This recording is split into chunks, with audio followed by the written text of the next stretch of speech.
What I'm looking for in the next chief is that servant leader, a good communicator, and somebody who's not afraid to get his hands in all the business.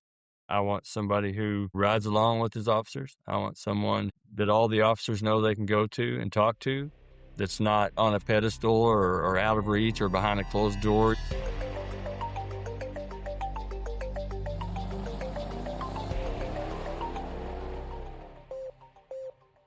Hello and welcome to The Clear Voice, brought to you by Clear Career Professionals. I'm your host, James Groom.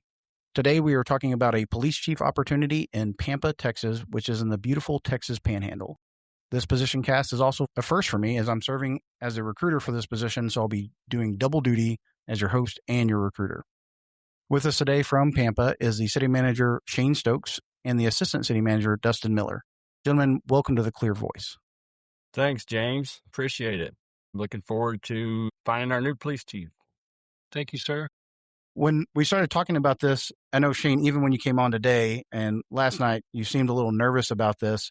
And as we were talking about you coming on, you revealed that you and Dustin both have extensive radio experience. Can you tell us a little bit about that?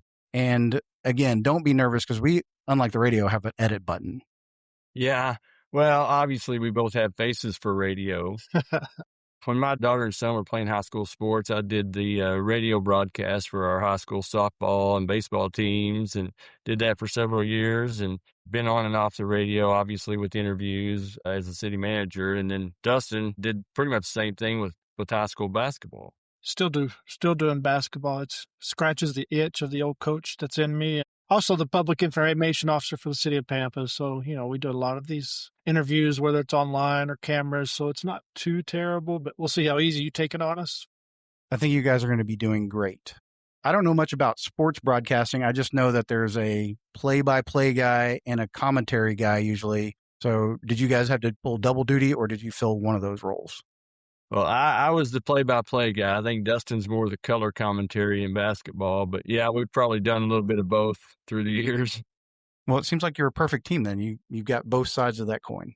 He's the play-by-play guy here. We always like to start off these episodes with getting to know you guys a little bit. The police chief will report directly to you, Shane, from my understanding. But obviously you and Dustin combine efforts to bring the best quality service to the citizens of Pampa. So it was important to have him on as well. Shane, can you tell us a little bit about you and how you wound up in Pampa, Texas as the city manager? You bet. I was born and raised here. I've been here my entire life. Went to college, actually, graduated with a degree in biology in 1993. And my intention was to go to physical therapy school in the fall, and I came to work for the city in the recreation department as a part-time summer gig and fell in love with it, and God took over and provided the path, and I've been with the city for 33 years now, and I say I just really outlasted everyone. I made it to the city manager seat. I was the ACM from 2009 to 15, and then the city manager from 15 till today. I've been here all my life, raised my family here. It's a really great community to raise a family in. I think Dustin and I both can attest to that. That's kind of my story. I'm married to my wife of 41 years. We have 3 grown children, 5 grandchildren. That's pretty much Shane Stokes. And Dustin, I know you're not native to Pampa. I hope that's okay with everybody, but you've been there a little while. So can you tell us a little bit about how you wound up in Pampa and what caused you to get into the city government? Sure. I got here quick as I could.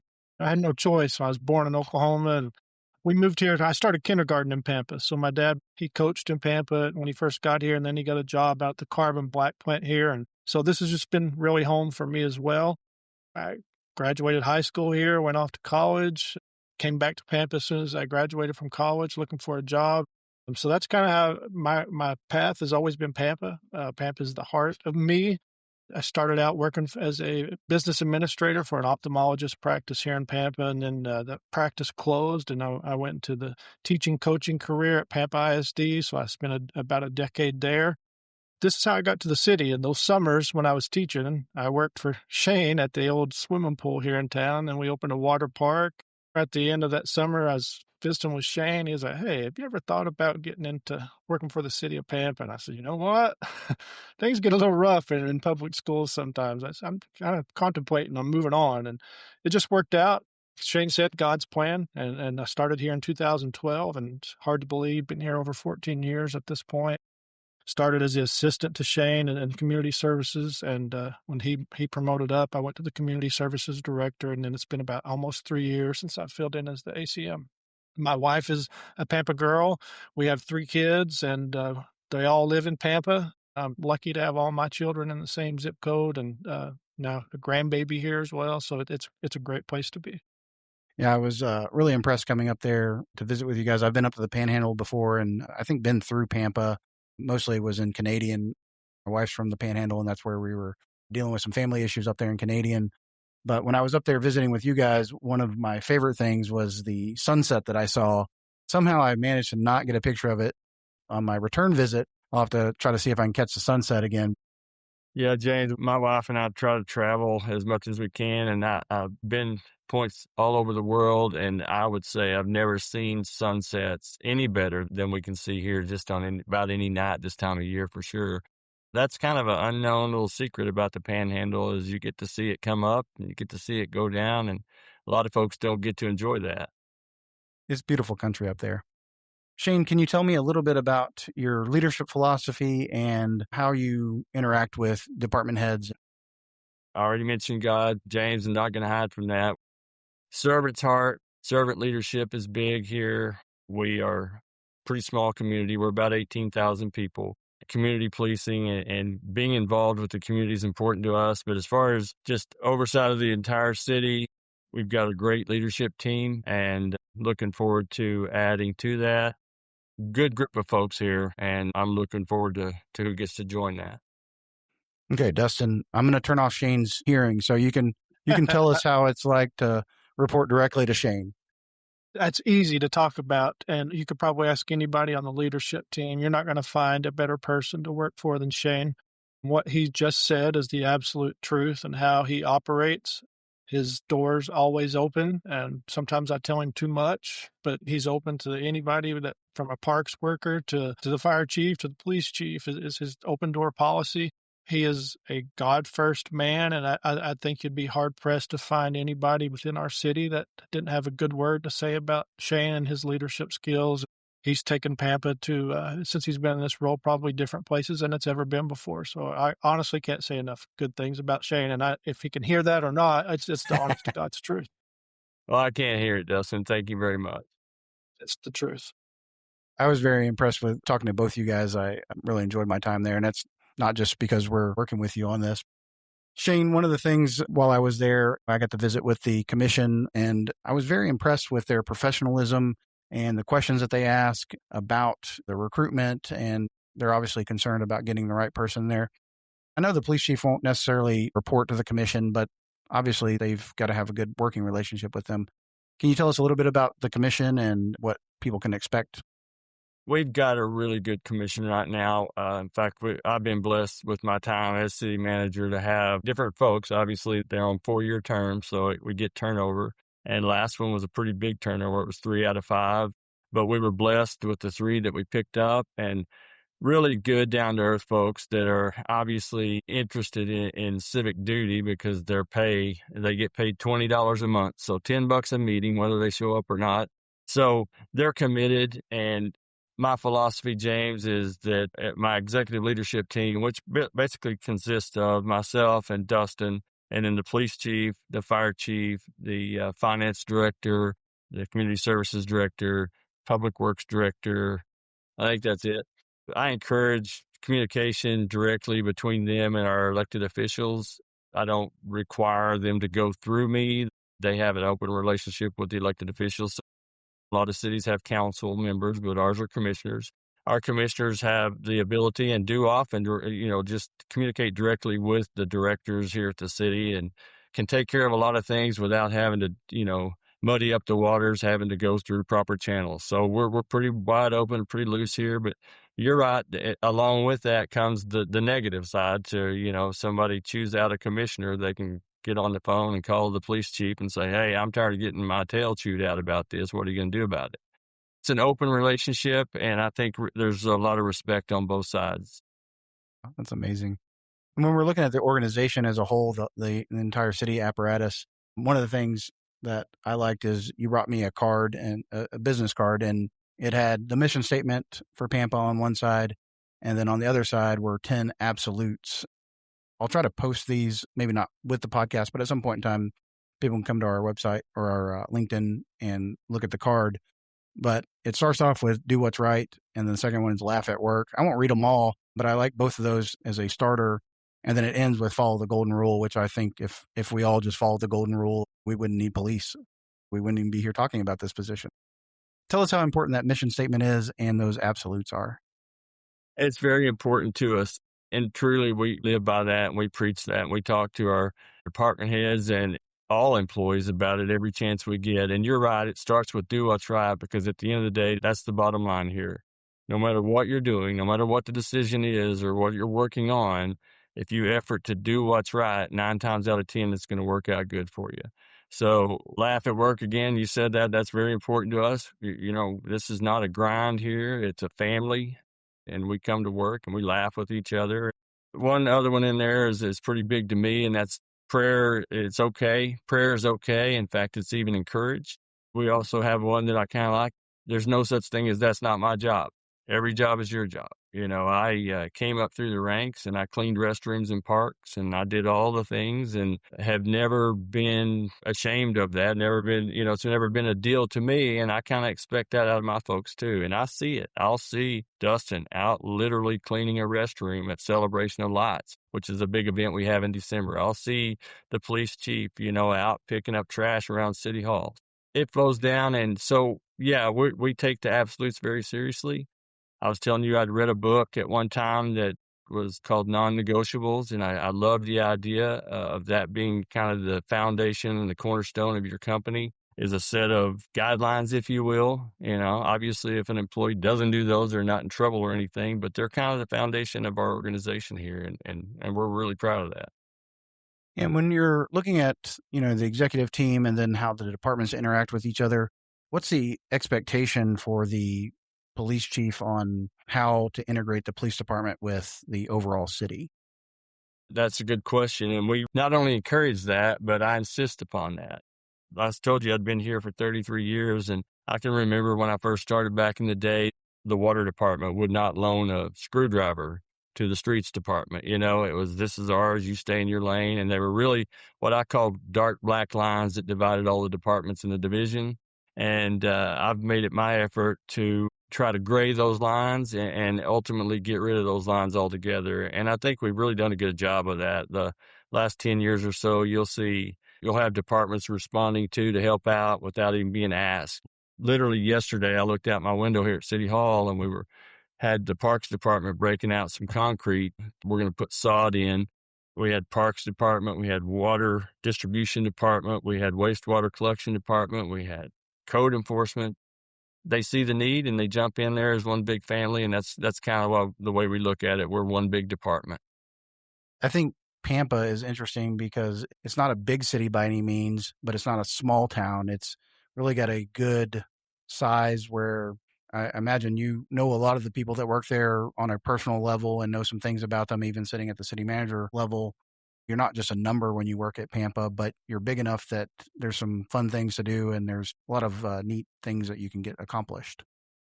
We definitely are not numbers. We're names here, and we're families, and we represent families and kids. You're right. We're about 18,000. We're the second largest city in the Panhandle behind Amarillo. So we are kind of a big little city, or a little big city, if you will.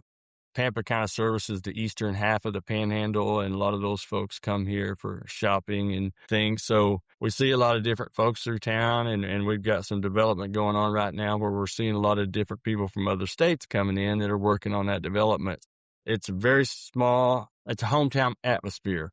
The atmosphere is really of a small town, but we're 18,000 and growing, so we try to keep that atmosphere as long as we possibly can. Just to add on to that, working in your town it can be challenging, but it's also very rewarding. And like when you need something, sometimes you don't have to ask. Sometimes you have to ask, hey, we got it. So if it's a disaster or anything like that, the other communities jump in and our people jump in. Just kind of adding on to how our departments work together. That's kind of how our city operates as well. Shane mentioned the celebration of lights. If I take volunteers to operate that thing, it's a 6 weeks Christmas lights thing. And I'll open up volunteers on 1st of November, and I'm full by the end of that week just because people want to jump in and be a part of stuff. Very positive as just the size of our community and people willing to step in and just participate. When you look at the Pampa Police Department itself, I'm doing this by memory, Shane, so if I get something wrong, let me know. But I think there's about 30 sworn personnel, and then they also have the responsibility for running dispatch for the city. And I think dispatch also has some external customers as well, 10 dispatchers plus the supervisor. And then, of course, they've got animal control, which is a fairly large piece of that puzzle. Am I missing anything? And how important to the community has the police department's involvement been over the years? It's been extremely important. And like you said, within the police department, we do have the police department itself. We have dispatch, as you mentioned, and animal services. We've got a large, pretty nice animal shelter here that was built in 2011. We've got an amazing volunteer group that works alongside the staff there at that shelter to adopt animals out. It's a big part of the department. Some police chiefs that I've known through the years have kind of thought or looked at it like, that's really not police work. That's not really what we should be doing. And then I've had some that have embraced it and really understood how important it is to our city. It's a pretty good sized department for a city our size. Obviously, if you ask any of them, they need more of this and more of that and more people. You can ask any of our departments that. In fact, Dustin and I are going through budget meetings right now, and every department's coming in saying, we need more people. It's a good opportunity for someone. Previous chief was hired in 2015 and fell in love with Pampa and came here from another city, but fell in love with Pampa and will probably be here the rest of his life. We're looking for that next person to come in here. And a lot of folks that come to Pampa, they'll go, this is kind of small. And, you got some dilapidated structures around here or whatever, but then they meet the people. And that's really what makes Pampa what it is the people. You meet the people here in the way of life, and you see how people help one another out, like Dustin's talking about, and you fall in love with it. Like I said, I've been here my entire life and never really had any desire to go anywhere else. I got to ride along with a couple of officers while I was there. One of them was a patrol corporal, and I was super impressed. He talked about leadership, and, for somebody so young in their supervisory career, I was super impressed. I didn't prompt those questions. He just talked about servant leadership, so that is filtering down through the organization. Good. That's good to hear. Yeah. Dustin, when I was up there, one of the questions that I asked everybody, all the stakeholders that I talked to, was what their favorite thing about the Pampa Police Department was. Do you remember what the two most common answers were? I don't. Did you tell me that? I bet I can guess. It's just a test. It's a test. Yeah. I'll let Shane guess. I would say motors. Yep. And dispatch. Dispatch was on the list, but the second most common one was the crime rate. It was motors and crime rate. Yes. Dispatch definitely a shining gem in there. And I was really impressed that motors was on the list because usually they're not everybody's favorite. Evidently, you guys are doing great with your motors program there. We have had a lot of success with our motors program. When we started it, probably 2015, 16, it was new to Pampa. We'd never had a motors program. Well, I'll say that. There's photographs from like the 40s or 50s where there was a motorcycle and a motors unit. We loved the idea, and we built the motors division up, and we got 3 positions with now 2 openings, but we only have 1 right now. We're looking for 2 others. But they really are kind of the face of the department out in the community. They're the ones that are, interacting with the kids at the events, and they're doing the bicycle rodeos and things like that. So they get a lot of visibility. They escort funerals. Everybody knows the motors, and everybody loves the motor officers. So it's been a good success. Right now, we're obviously looking for a police chief, but I'm looking for a police chief that can come in and kind of strengthen that program and grow it. We don't want to see it go away. It can be a challenge sometimes because not everybody rides motorcycles or wants to ride a motorcycle, especially as a police officer. I'm looking for somebody who can kind of come in here and grow that program. As far as the crime rate, we're at a 30-year low on crime rate, and that's held for several years. We're proud of that. I'm forgetting the acronym, but it's the Police Chiefs Association accreditation program that we have kept up. In fact, I think we're either the longest or maybe second longest running continuous recipients of that certification every year. So we're awful proud of that. I think we've got a really great opportunity here for somebody to step into and take it even further. That accreditation from TPCA is super impressive. Yeah, you guys have had that for a long, long time. So we talked about a lot of the good. What are some of the challenges that the new police chief will need to be able to wrap their hands around? I'll say that we've had some turmoil in the police department over the last 6 months to a year. A lot of it stems from an election we had recently where one of our officers ran for sheriff, and it kind of split the police department. We've kind of had a little bit of Facebook talk going. And so I'm really looking for somebody who can come in here and embrace that relationship. It's very important to me, and not only me, but our city and our community, that our LE works together with other agencies. We have for a long time. It's been a really good relationship up until just recently. So that will be a challenge for the new chief, but I expect that it's very doable. And in fact, a lot of that is already quieting down here in the interim, James. I think everybody's kind of realizing that it's finally, that's over. Let's put it to bed, go back to doing what we do. And that's working arm in arm for the betterment of the community. I got to talk to the sheriff while we were up there, and I think he seems like a really great guy and is ready to strengthen that relationship and go down the road, it seemed like. Like I said, I think that is behind us. I'm confident that it is, and I'm also confident that our next chief will just make sure that that stays behind us. Obviously, the sheriff's office, you guys are the county seat, so you guys are basically right across the street from each other. What other external stakeholders will be important for the next chief to continue those relationships with?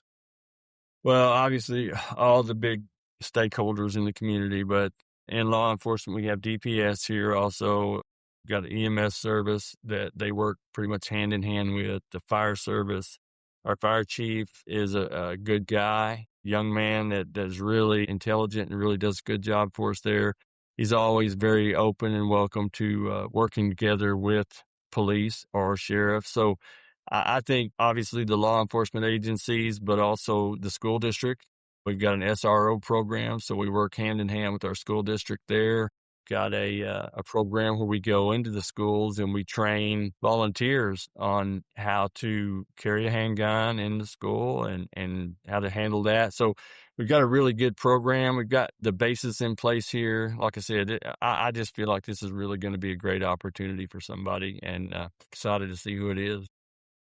Let me add to this just briefly. I feel like I'm the kumbaya guy, like all the good things. I sit in on a meeting this morning down the EOC with our emergency management coordinator, and it had a lot of those players involved: the sheriff, the city, the fire department. You have the volunteer fire department, EMS, and it was just over discussing how we're going to change the NIMS communication with dispatch, just kind of get it more modernized.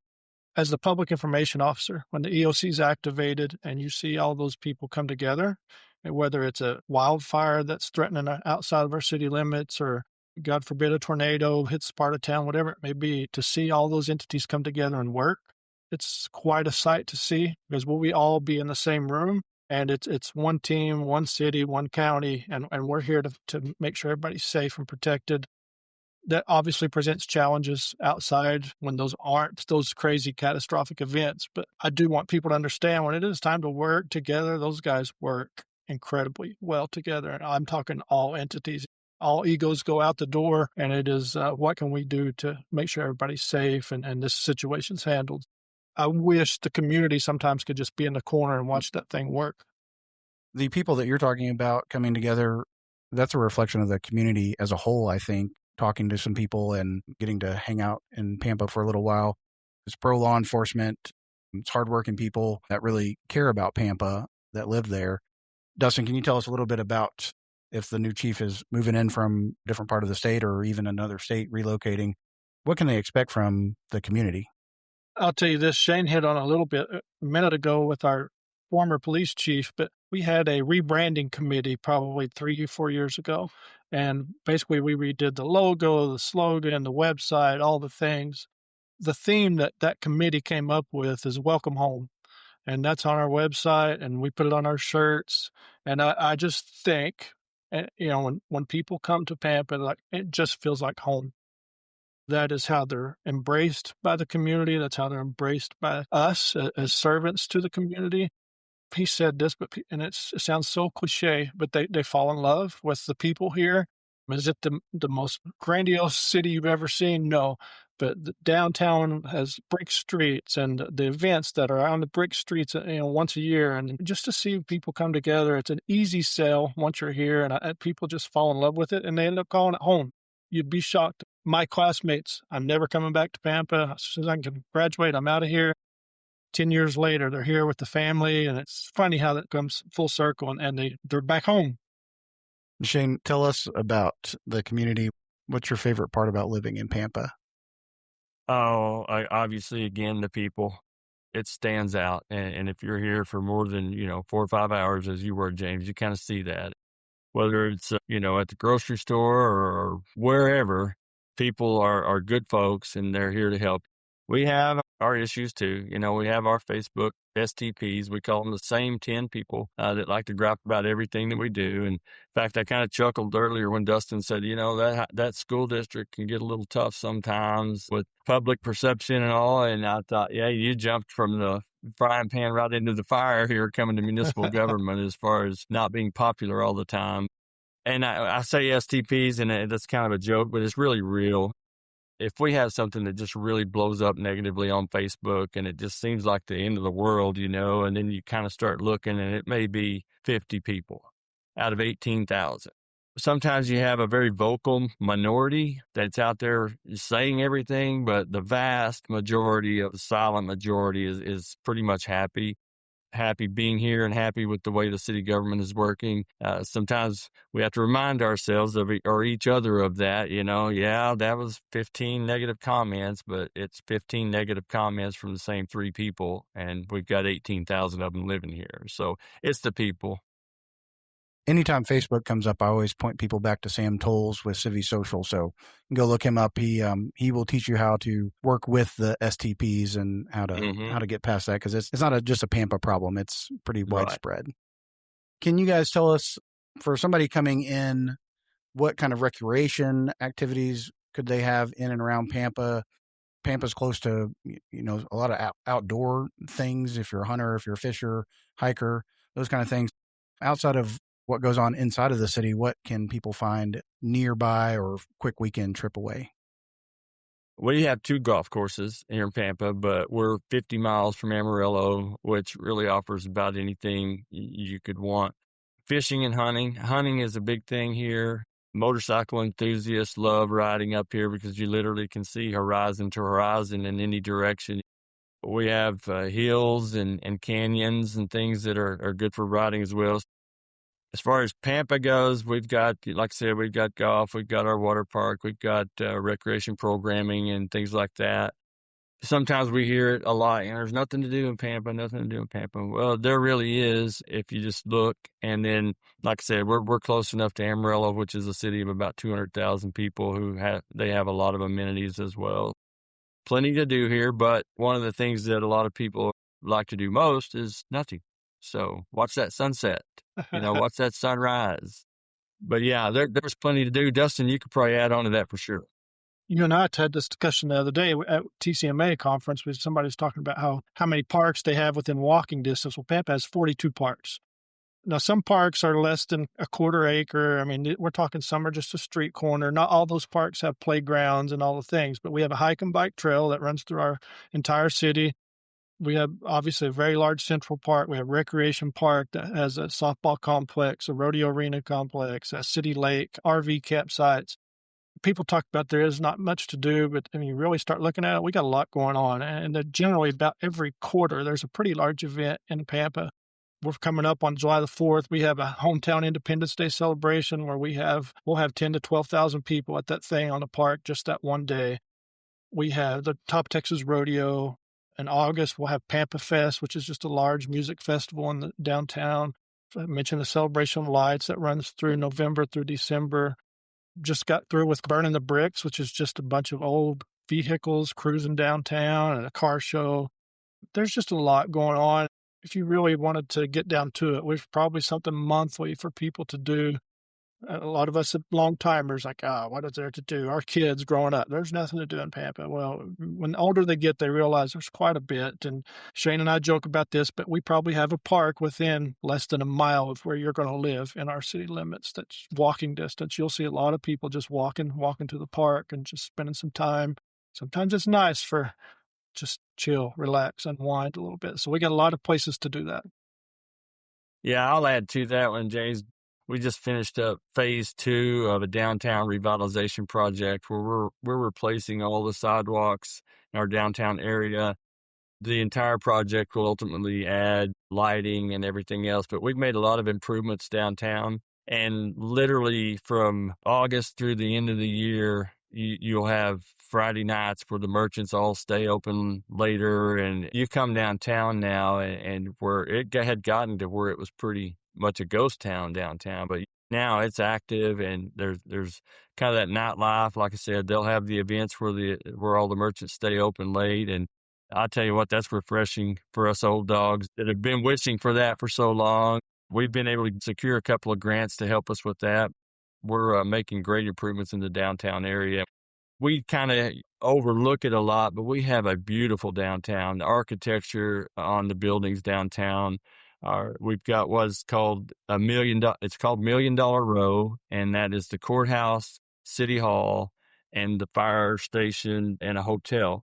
And it was $1 Million Row because when it was built, all three of those buildings together cost $1 million. And that tells you how long that ago was. It was like 1925.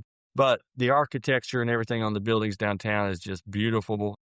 We see it, so we kind of forget to even mention that. But a lot of people come here. I'll see them outside my office just taking pictures of the buildings, So we're pretty proud of our downtown.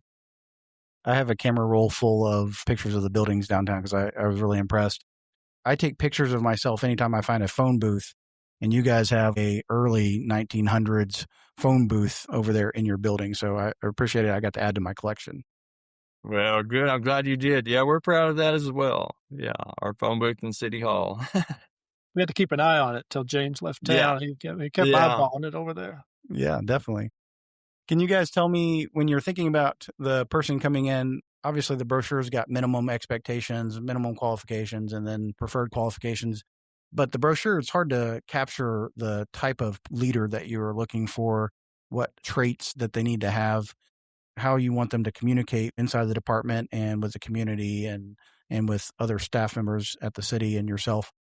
What are you guys looking for? Well, I'll start there. I think what I'm looking for in the next chief is that servant leader, a good communicator, and somebody who's not afraid to get his hands in all the business.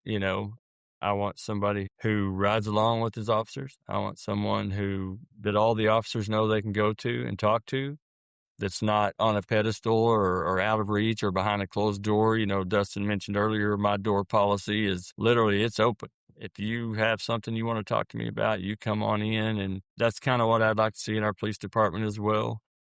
Dustin, you can add to that, and then I'll circle back if I think of what else I can say. We said this when we met with you the first time, James. Servant leadership is huge here. And I know probably 95% of municipalities probably believe that, but it is the truth. The police department, they serve with a warrior's courage and a servant's heart. That's their motto. That's what's expected of the police department. I met with a lot of police staff throughout this process and just trying to pick their brain on what they're looking for. And, they're going to come in and mend some fences. The expectation is for them to come in and fix this thing. And not that it's bad. When I first talked to you, I said, man, I feel like I'm telling you everything's bad. Laws are being enforced. Our citizens are safe. Sometimes we get so caught up in the negativity of what we're dealing with. We're blinded by the trees, So I think that this is a great job and a great opportunity. And I'm excited about the possibility for sure. I think, James, humbleness. I want a humble leader. We all know those folks. They don't have to come in and start telling you how good they are. They come in and people start just following them. And that's kind of what we're looking for. I'm looking for that guy that can take our department, which is already a shining star. like Dustin said, we've had some turmoil. The reality is it's a shining star in the Panhandle, and we are blessed with equipment. We're blessed with training facilities, instructors in-house that can do that training. We're routinely having training at our training center that we have people coming from all over the nation to be trained right here in Pampa, Texas, in whatever class of law enforcement they're needing. It's really a good thing, and sometimes we're like, oh, we're going through this. It's horrible. It's horrible. It's not. Like you said, the citizens are safe. Those who break the law are going to jail, just like always, and we're just looking for somebody to come in here and kind of lead that. At Clear, one of the things that we offer is organizational reviews. So we work not just police, but police, fire, really any department.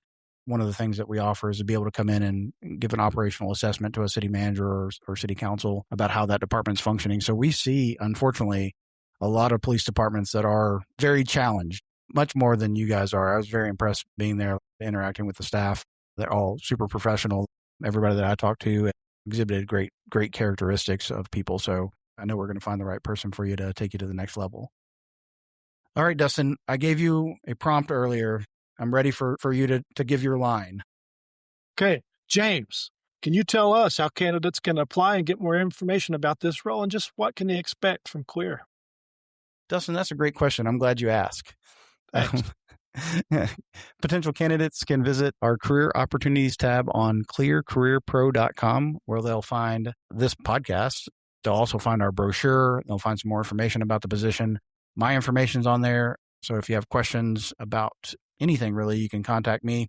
If I don't have the answer for you, I'll get it from Dustin or Shane. We really encourage everybody to take a look at it. I think this is going to be an amazing recruitment. I think we're going to find an amazing leader for you guys. They can find all that there. If you've dealt with a recruiting firm before and you have a bad taste in your mouth, Clear exists really to solve some of those things that people aren't happy with. One of the things that we do is once you apply and become an applicant for a position with us, we'll call you every week, usually towards the end of the week, and give you an update on the job. This is not one of those places where you won't ever hear anything. You should hear from us weekly, and if you don't, call me and I'll find out what the problem is, because there may be some technical issue.